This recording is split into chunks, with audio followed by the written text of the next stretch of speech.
The following episode of Dad vs. Daughter was made possible by a contribution from Asmodee. Hello and welcome to another episode of Dad vs. Daughter. I'm Tim the Dad, and today I'm going to be taking a look at Pandemic Reign of Cthulhu. Now, we are deep in the spooky season, so I'm always wanting to get these spooky sort of games to the table. So what I'm going to do is I'm going to tell you kind of how the game plays, go through some of the setup and the rules, and then I'm going to tell you what I think, so check it out.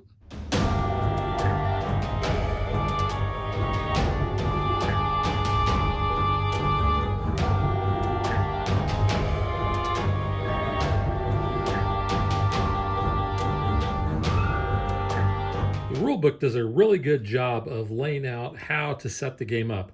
So what I'm going to do is I'm just going to walk through that kind of quickly and show you how it should look. We have 26 of these little cultist figures, and see if I can show that off very well. See their little robed guys here. So 26 of those, and then we have 3 of the Shoggoth figures, and those are kind of these hideous looking things. See how well this shows up. Really good detail on these.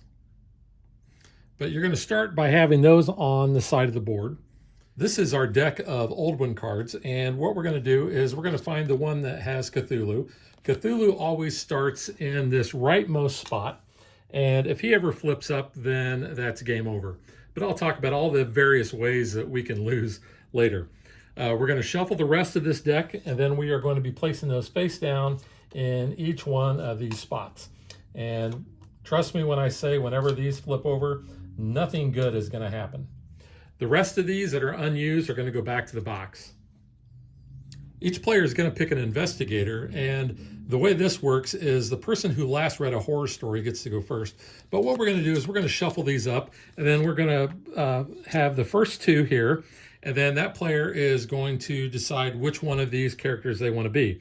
So let's just say that I want to be the doctor. So then I would take the doctor, and then I would take his matching figure, and then I would also get 4 of these sanity tokens. And then we leave this card here, and then the next player gets the top card, and then they're going to choose which one of those that they want. Let's say that next person takes the magician, they'll take the figure, and then the third player then gets to choose between the detective or the reporter. Let's say they choose the detective, and then finally, the last player can either choose to be the hunter or the reporter. And then whatever 2 we have left over, or 3 left over, those are going to go back in the box. Each player will then put their minifig on the train station in Arkham. Now, it's important to note that your player card is double-sided. So you always want to start on this side up, because the flip side you can see is kind of grayed out. This is what happens when you go insane by losing all of your sanity tokens. So you want to make sure that you start the game on the correct side. This is called the summoning deck. These are summoning cards. So what we're going to do is we're going to give this a good shuffle. And then what we're going to do is we are going to reveal 2 cards. And you can see we have the Great Hall and the Cafe. So what we're going to do with that is we're going to place 3 cultists in each one of those locations there. So 3 in the Great Hall, 3 in the Cafe, and they're color coded, so that helps you find where they're supposed to go. Because we have Arkham that's green, Innsmouth that is purple, Dunwich that's yellow, and Kingsport is red. Then we're going to take the next 2 cards. So you can see we have the docks and the diner, and we're going to place 2 cultists in each one of those locations. We're going to draw 2 more of these cards, and then we're going to put 1 cultist in each of these places. So 1 in the market and 1 in the junkyard. And then finally, the last one we're going to flip over, and that's where we're going to put a Shoggoth. So he's going to go in the pawn shop. So the rest of the summoning deck we're going to place here on the board where it shows that icon. And then these are not going to get shuffled back in. These are actually going to go to the discard pile because that's going to come into play later. This is our clue deck, and as you can see, these are made up of cards that show the 4 different towns. So we have Kingsport, we have Innsmouth, we have Dunwich, and then we have Arkham. Now, in order to adjust the difficulty of your game, you are going to remove a certain number of cards based on how hard you want the game to be. So for our introductory game, we're going to leave all the clue cards in. If we want a standard game, then we would remove 1 set of each of these. And in a harder game, we would take out 2 sets of these.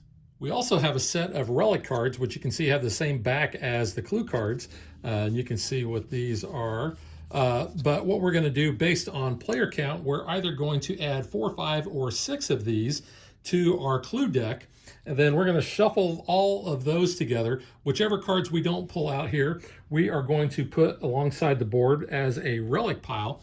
But then after all those have been shuffled, we are going to deal out a number of these to each player, depending on the player count. In a 2-player game, we're going to deal 4 of these. In a 3-player game, we're going to deal 3. And in a 4-player game, every player is going to get 2. Now, those cards are not hidden information, so the rulebook actually suggests that you can play with your hand face up so that all players know exactly what you have, because this is a cooperative game. The last step what we're going to do is we have 4 of these Evil Stirs cards, and these are never good. So what we're going to do is we're going to take those remaining cards here. We are going to try to get 4 stacks that are roughly the same amount. And we're going to add 1 of these Evil Stirs to each one of those piles. And then what we're going to do is we're going to shuffle each of these piles together, and then we will form our deck. So all those Evil Stirs are in there with all the rest of the cards. Give those a good shuffle. Obviously, you're going to shuffle better than I am when you're playing a real game. And then you have your deck. So now we're ready to play the game. So the way the turn structure is set up is we are going to do 4 actions. Those actions are a number of different things. We can move. So we can move our investigator from one space to another. And we can move all 4 if we wanted to and use all of our actions that way. Or we can just do 1 and then we can do something else, such as use a gate. So if we are at a gate, which there's 1 here at the park, 1 at the old mill, 1 at the graveyard, and 1 at the hospital, we can actually teleport between gates. So I could go from the gate here in Arkham to the gate all the way down here in the graveyard in Kingsport. Another action I have is I can defeat 1 of the cultists. So I could use 1 movement to go here, and then I could use a movement or an action to remove 1, 2, or 3 if I wanted to use all of my actions and basically clear that spot out. Let's say my investigator was over here at the pawn shop with the Shoggoth. He could actually defeat the Shoggoth using 3 actions, but you have to use all 3 at the same time. You can't use one turn and 1 another. If we have 2 investigators sharing the same space, they can actually trade cards. Now, if there is a relic card in play, it doesn't matter where they are on the board. But in this case, when we have 2 that are in the same city and the same spot in Kingsport, let's say one player had 2 Innsmouth cards and the other player had a Kingsport and an Arkham card, this player could only trade the Kingsport card because that's the town that they are in. If they were in Innsmouth, then they could trade these. They would have to be in Arkham in order to trade the Arkham card. The last thing a player can do is they can close a gate. So let's just say that this character was here at the old mill where the gate is at. If they discard 5 clue cards of that matching gate, then they can close that gate. What they'll do is they will take the token here and they will place it on that spot. Now, you can no longer use that gate to teleport around, which makes sense because it's closed. However, if you were insane and you closed the gate, that is one way that you can get back onto the sane side. You'd be able to flip back over, and you'd be able to have one more action, because when you are sane, you'll notice you normally have 4 actions here. And when you are insane, you'll notice you lose 1. So when you go back to being sane, then you're going to be able to get one of the other actions. You will also be able to place your investigator either in the hospital, which is up here in Innsmouth, or they could go to the church. After a player has used all their actions, they are going to draw 2 cards off the top of the clue deck, and they will add those to their hand. Finally, we have to draw cards from the summoning deck. And the way we're going to determine how many cards we draw is we look up here and we have a summoning rate. So it's going to start off with 2, and it will be 2 until we get all the way to having this old one awaken. And then you can see 3, 3, and then of course finally if Cthulhu awakens, we lose the game. So let's take 2 cards off of the summoning deck, and we're going to flip one over, and we're going to add a cultist to the police station and also to the woods. And then once we do that, we are going to put those in the summoning discard pile. Now, if we ever flip over a card that is going to make us add a cultist to a location that already has 3, we don't actually add that 4th cultist. What we do is we have an awakening ritual, which means we are going to flip over the leftmost turn down card, and then some of these are going to have permanent effects. You'll see the infinity symbol there. Others, it's going to be kind of a one-time thing. When you flip it, you're going to do that. In this case, it says, to walk out of a location with 2 or more cultists, a player must first defeat a cultist at that location. Some of the summoning cards have a Shoggoth icon down here on the bottom. If we flip these over, then what we're going to do is we are going to move any of the Shoggoths that are on the board 1 space closer to an open gate. So in this case, let's say that this Shoggoth was here in the pawn shop. He would actually move up to the hospital, and let's say we had another one here at the historic inn in Dunwich. He would move over to the church, because he would be moving over to where the gate is over here at the old mill. Now, that would only be for open gates. So as long as we don't have that gate closed, he's going to move that way. Now, if a Shoggoth is already on an open gate and that comes up, then he's actually going to get removed off of the board. But then what we're going to do is another awakening ritual. So we would flip over the next card. Now, I haven't talked about our sanity die yet. There's going to be certain things that's going to cause us to roll this.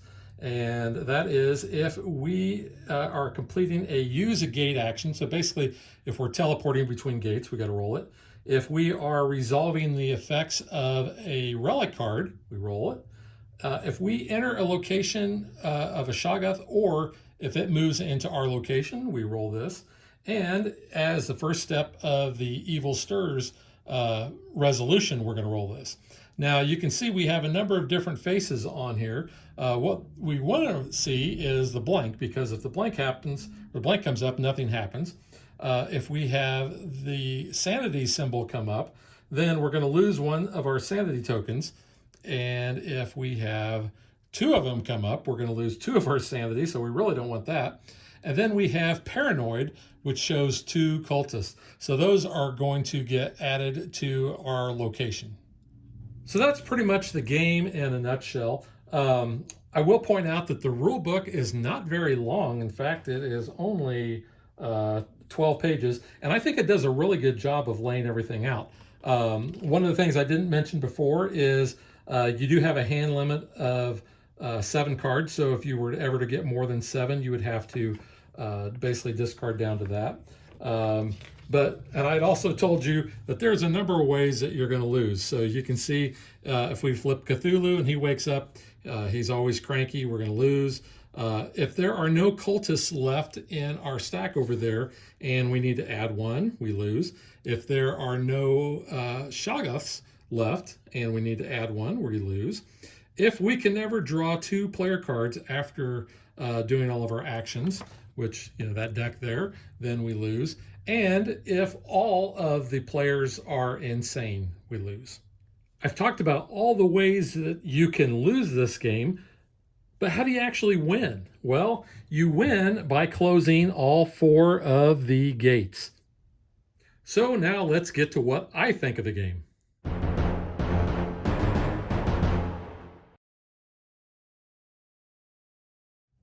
I can't say that I'm a big fan of Pandemic. In fact, Megan basically refuses to play it. She's played it, I think, twice, and it just is not her game. She's actually not played this version yet.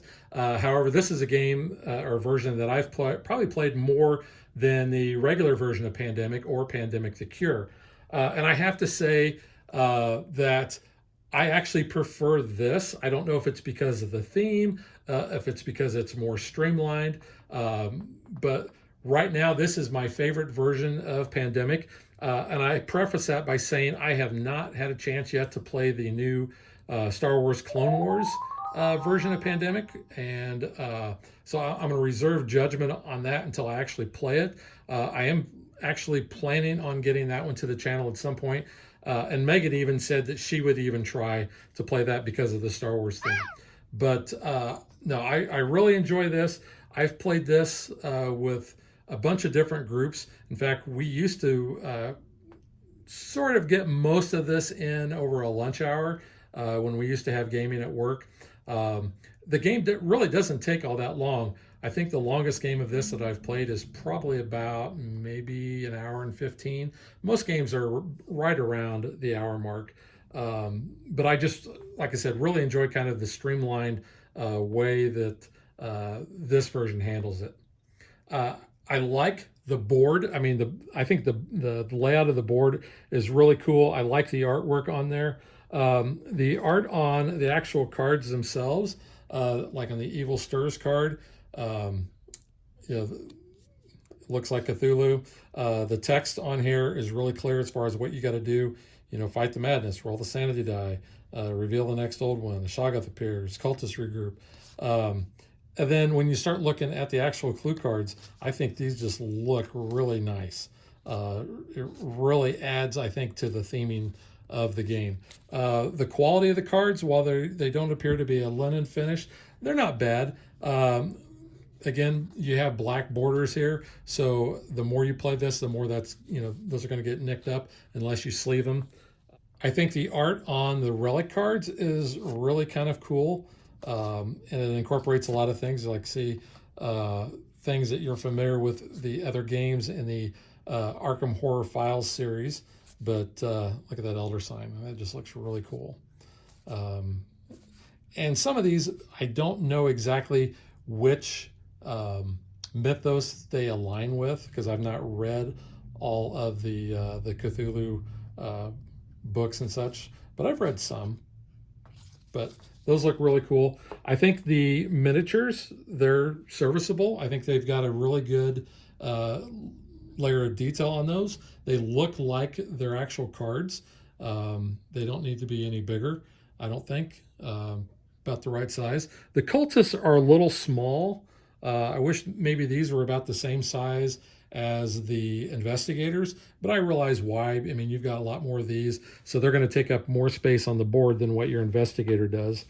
The Shoggoths, I think, are really kind of cool. Like I showed earlier, really good attention to detail there. I've not actually seen anybody paint these yet. I'm sure they have. But overall, like I said, I think the components are good. I like the art. I like the gameplay. Don't really have any negatives to this, other than the fact that it just doesn't hit the table that much. This time of year, and this being the spooky season, it is in one of my top 10 spooky games that I like to try to get out. But based on time and based on other games that we just love playing this time of year, this doesn't hit the table that much. So I don't think I can say much more other than the fact that I endorse this with 2 thumbs up. It's a game that I really want to get to the table more often. I think this is an easier game to teach newer players. So as I am bringing new players into the hobby, this is definitely a game that, especially this time of year, I would try to get in front of them, teach them, and I think they would enjoy it. I think with the simplified rules, it's a lot easier to pick up. So that is Pandemic Reign of Cthulhu, and we will catch you guys next time. Thanks for watching our video. We hope you enjoyed it, and if you did, click that like and subscribe button. You can also follow us on social media like Facebook and Twitter at DadVDaughter. And if you like what we do and you want to support us, you can visit our Patreon page. So thanks for watching. Thanks.